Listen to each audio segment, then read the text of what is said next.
I would like to go over the assignment.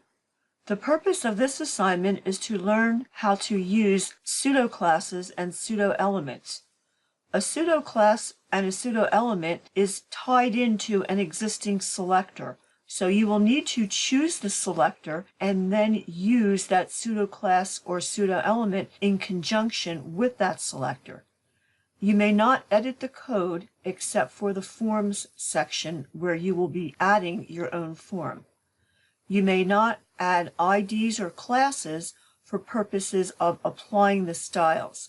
The styles must be applied using the pseudo-classes and pseudo-elements unless specified. The first thing that you will be doing is you will be adding this image to the two links that contain a submenu, indicating to the user that there is something to follow when they hover over that link. This image will be inserted using a pseudo-element.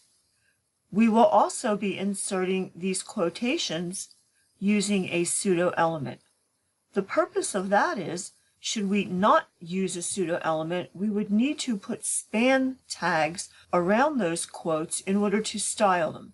So we will not only add those quotes using a pseudo-element, but we will also be styling them by increasing the size and adding a color.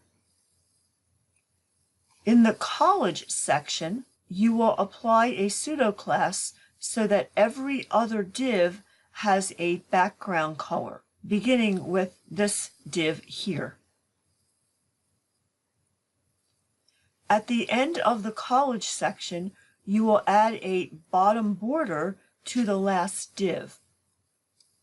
At the end of the web development section, you will add a bottom border to the last div.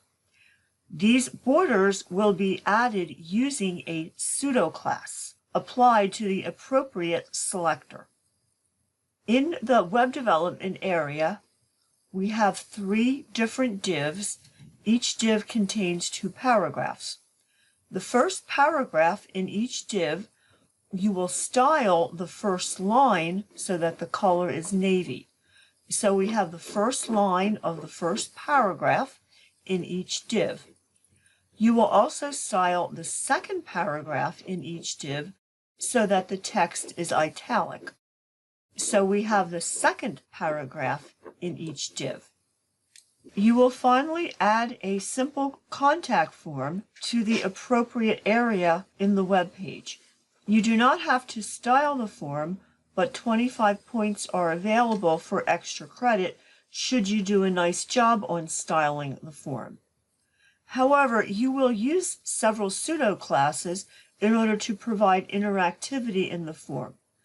All of the fields are required, so the form does need to be coded correctly using the newer HTML5 attributes and attribute values. So when the page loads, the 3 required fields are displayed with a red border around them. As I click into a field, which is called focus, the border changes to a thicker red border. Notice that the browser defaults may still be in play, such as this yellow background. Once a field is filled in and the value is valid, the border will change to black. So if I were to try to submit this, I would get some error message coming from the HTML5 built-in validation, which is implemented using the new HTML5 form attributes.